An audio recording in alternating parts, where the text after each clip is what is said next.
Love it or hate it, 2016 has been a year to remember. From the national level to here at home, the year was filled with stories to remember. Tonight, we're taking a look back at the stories that made the biggest impact in Southern Oregon and Northern California. Breaking news, investigations impacting your health, miraculous ends to terrifying stories, and touching examples of our communities working together. They all made headlines this year. Tonight, we start with a look at the stories you saw first on NBC5.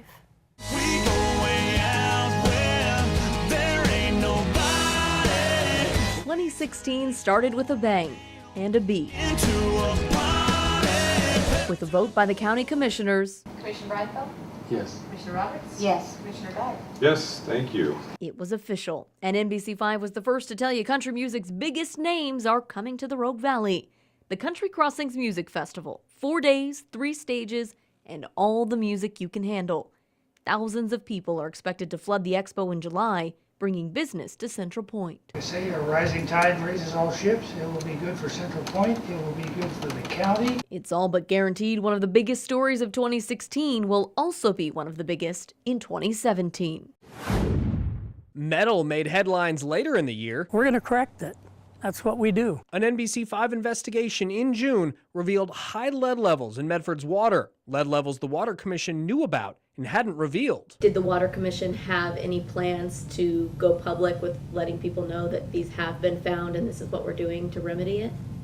I don't have any information about that. The lead, the result of old pipe connectors called pigtails deep below the city's streets. The number unknown. Records, over the years were not necessarily kept about which homes had been replaced. Week after week, crews checked streets for lead pigtails. Thousands of meter boxes checked, hundreds of locations tested. By the end of the year, more than 24 lead pigtails had been found. Since they found a lead pigtail out here just right there on the street, what goes through your mind?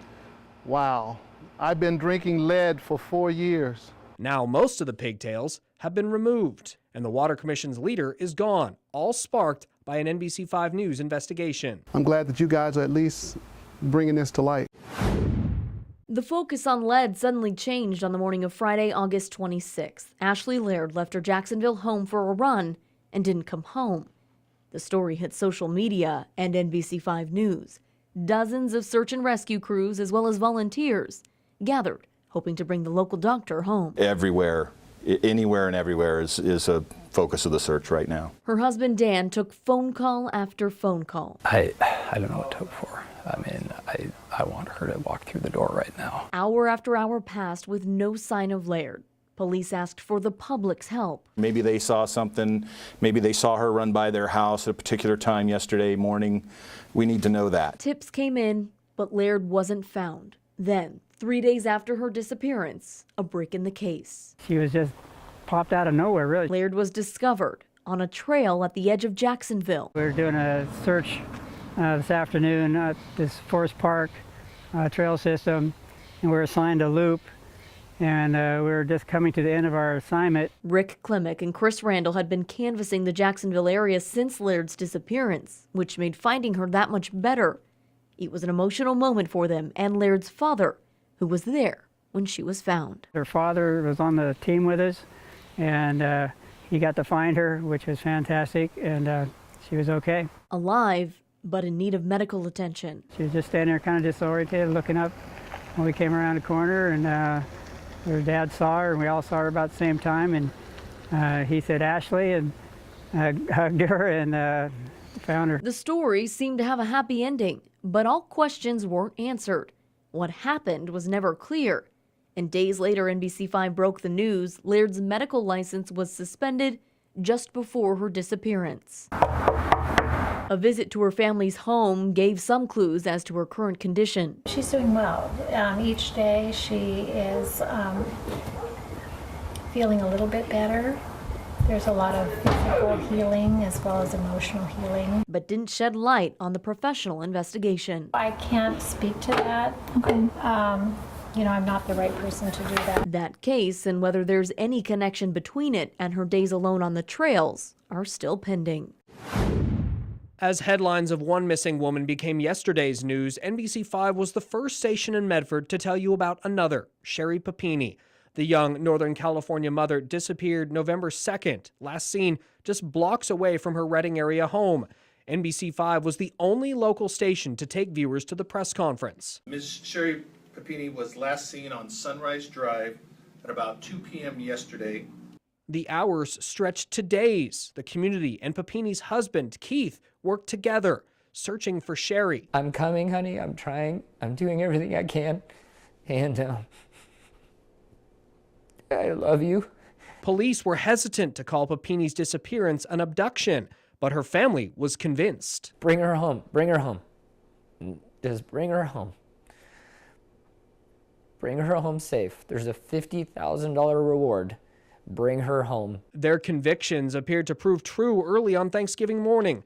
3 weeks after she disappeared, Sherry Papini was found. We are very ecstatic to report that Sherry Papini has been located and has been reunited with her husband and family on this day of Thanksgiving. Papini was bound but able to flag down a passing driver on Yolo County Road 17. Her husband Keith was immediately responded down to the area and is remaining at Sherry's side. Papini was safe, but her captors were still on the loose. They are still devoted to the case and will not rest until her captor or captors is identified and brought to justice. We're looking for a dark-colored SUV with 2 Hispanic females armed with a handgun. Now, while the case remains open, police and the community are breathing a sigh of relief that Papini is alive to celebrate a new year with her family.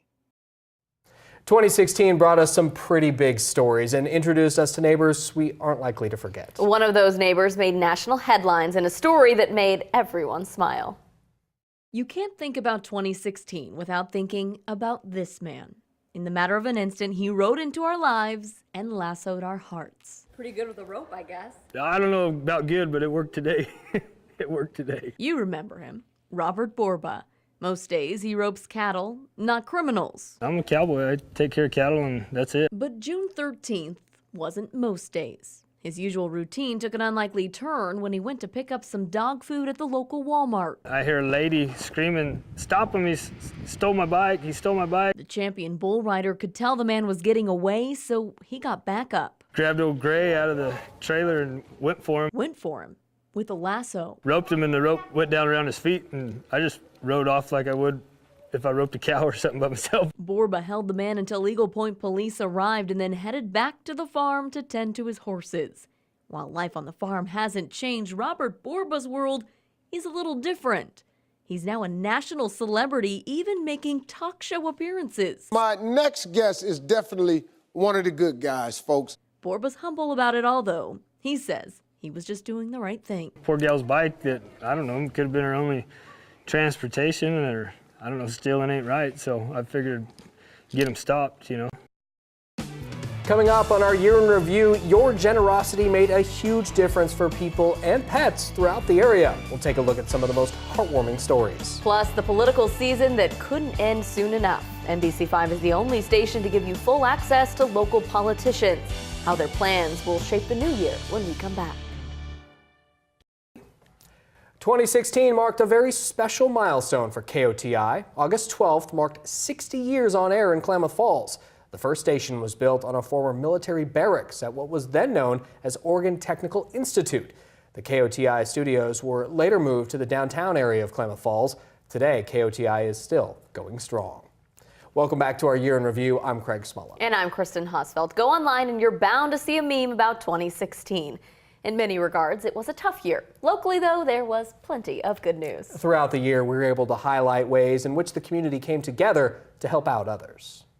You never know what you're going to see in Southern Oregon. It's part of the charm of living here. That's never been more true than in Klamath Falls in early 2016. My name is Batman, and I'm here to warn the citizens of Klamath Falls of a grave evil danger that lurks in their city. That's right, Batman took to the streets. The danger he was fighting, tobacco. Are you from Klamath Falls? Wherever Batman's from is where I'm from. A caped crusader armed with a plastic bag and statistics. The state average is 16% for tobacco usage. We're 21%. I'd like to see us beat that. hoping to help Southern Oregon have a healthier new year. While one man worked to save lives, a whole community came together to honor one. When World War II veteran Harold Baker died, he didn't have any family, so hundreds of people showed up to give him the send-off he deserved. A motorcycle escort, a 3-volley salute, even a ceremonial flag folding by the honor guard, all for a man only few knew.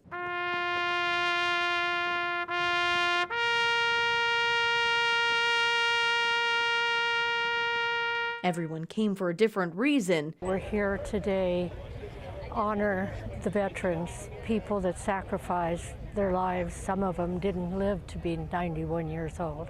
But they all had the same goal: honor a man who had once protected their freedom. A Central Point father set out on a mission this fall. I don't ever want my kids to be scared of the people that actually protect us. He wanted to prove to his son police officers are nice.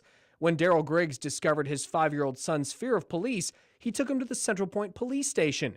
He thought his son Daniel would simply talk with an officer, but instead, they got a full-fledged tour. We just did a quick process. Lieutenant Brian Day led the father and son through the station. And the fact that a father was trying to address or dispel some of those fears that might perpetuate in a young person, in his son, was incredibly impressive. Daryl and his son met officers and saw the evidence area, but Daniel's favorite part? Did I got to play with the lights. Now Daniel knows police officers are his friends and may have his own New Year's goal.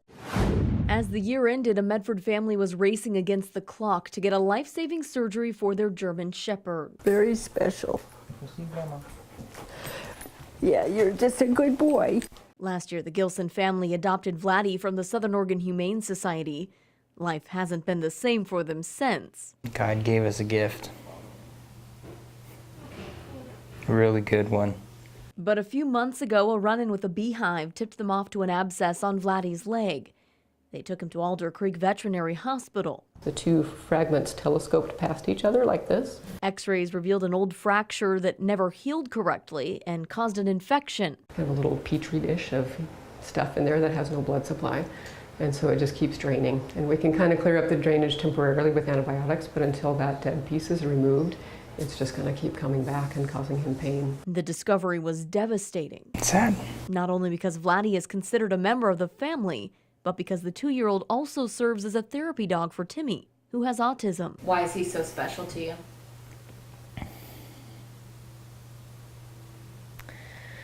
I don't know, he's just an amazing dog. He's a good therapy dog. The specialized surgery costs thousands of dollars, and just keeping up with Vladdy's current antibiotics drained the budget. That's when the family turned to GoFundMe and their neighbors. Within hours of the story running on NBC5, enough money had been raised to pay for the surgery. So just a few weeks later, he went under the knife. Looks like there may be some dead bone in there, and that's creating this constant drainage and soreness and infection. And came out as good as new. Vladdy's family says they're thankful for their therapy dog and the community who helped save his life. I just think the whole community and everybody that came together to make it possible, because I can't thank them enough. Coming up on our NBC5 year-end special, an election people will be talking about for years. The good, the bad, and the downright ugly when we come back. Welcome back to our NBC5 Year in Review. You can't talk about 2016 without talking about politics. This year brought controversy on both the local and national level and found us hosting Southern Oregon's only gubernatorial debate. If there's one word to describe the presidential election, it could be, huh? 2016 quickly became one of the strangest political years in recent history, complete with accusations, investigations, claims of Russian hacking, and of course, plenty of tweets. The contentious race colored interactions right here in the Valley. She's going to run over on my property and take my Donald Trump sign. Jim and Scarlett Jensen lived peacefully in this Medford home for 27 years. Before the 2016 political season led to an unusual theft, their Donald Trump sign taken. You can see on the couple's surveillance video from October 9th, a car drives up in front of their home, a woman jumps out, grabs the sign, and then takes off. The The couple told NBC5 it was a violation of their political rights. I'm angry about it. I don't want somebody coming on my property without being invited. While the Jensens had to fight to make their choice known, they didn't have to worry. In the end, their candidate, Donald Trump, ended the year as president-elect. He takes office January 20th. This year's Oregon governor's race, also an unusual one. One candidate in office as a result of a scandal. I moved to this neighborhood almost 25 years ago. The other, a newcomer to politics. Bud Pierce grew up making his own way. He became a Marine and a highly respected cancer doctor. Governor Kate Brown and Dr. Bud Pierce touched on more than a dozen topics when they came to NBC5 studios for Southern Oregon's only debate. While the two candidates had very different ideas for the state, they shared a goal. I got into public service because I wanted to be a voice for the voiceless. It's one people, one race, the human race, and if we pull together as Oregonians, we will create the great future that we want us all to have. One of the biggest points of contention, the budget. I do wish you would put out a budget because, again, that issue is around 97. It ignores the fact that Oregon's population is increasing, and it ignores the fact that federal dollars, particularly on the Oregon Health Plan, are reducing. Those questions will soon be answered. Governor Kate Brown will continue her role and guide the state for the next 2 years. Much of the budget hinged on Measure 97. The measure was one of the most controversial in recent history and had everyone talking taxes. Oregon has a numbers problem. As proposed, the measure would have impacted C corporations by establishing a $30,000 minimum tax plus 2.5% on corporate gross sales over $25 million. Currently, taxes are capped at $100,000 a year. The additional money, about $3 billion a year, would have supported classrooms, healthcare, and the elderly. But Measure 97 had a PR problem. People do not understand that this is the largest tax increase and they're going to mostly pay for it. Concerns soon popped up regarding who would end up paying for the increase and whether the money would really go where the authors of the measure said it would. Ultimately, Measure 97 did not pass, but the authors say it is likely another version of the measure will pop up in the next election. Southern Oregon lost a well-respected political leader this year. State Senator and former physician Alan Bates passed away in August. He was 71. Bates's work in Salem left a lasting impression on many people, including Governor Kate Brown. He was a very committed state senator. He was very passionate about making sure that everyone in Oregon had access to health care. Republican and former Ashland Mayor Alan DeBoer will fill Senator Bates' seat. He won by a slim margin in November. Senator Bates is just one influential person we lost in 2016. We said goodbye to several others this year, too. Tonight, we honor them.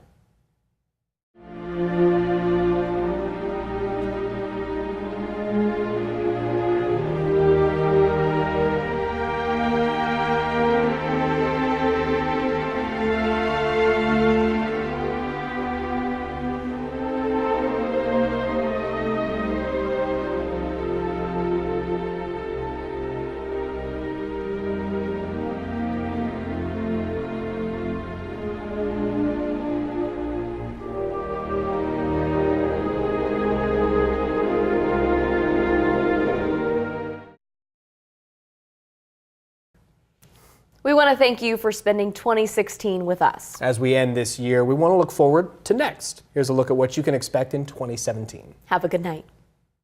2017 could be a big year in Southern Oregon. From government to weather, you never know what's going to go down. The beginning of the year is primed for controversy.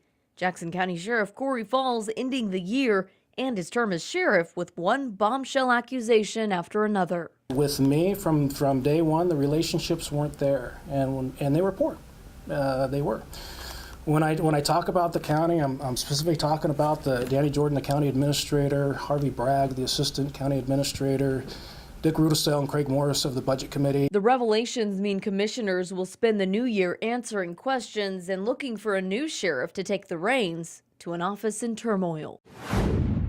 While the sheriff's office reorganizes, the area is expected to grow. New business will open. Others will try to relocate. Costco could have taken the initiative earlier to start construction, but they waited for LUPA to render their decision. Of course, everybody has their own opinion about it.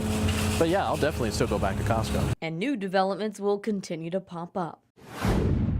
And while we hope 2017 is a bright spot in your life, there's guaranteed to be one dark day. A solar eclipse will darken Oregon skies on August 21st. Whatever 2017 brings for you, we hope it's a great year. Happy New Year from NBC 5 News.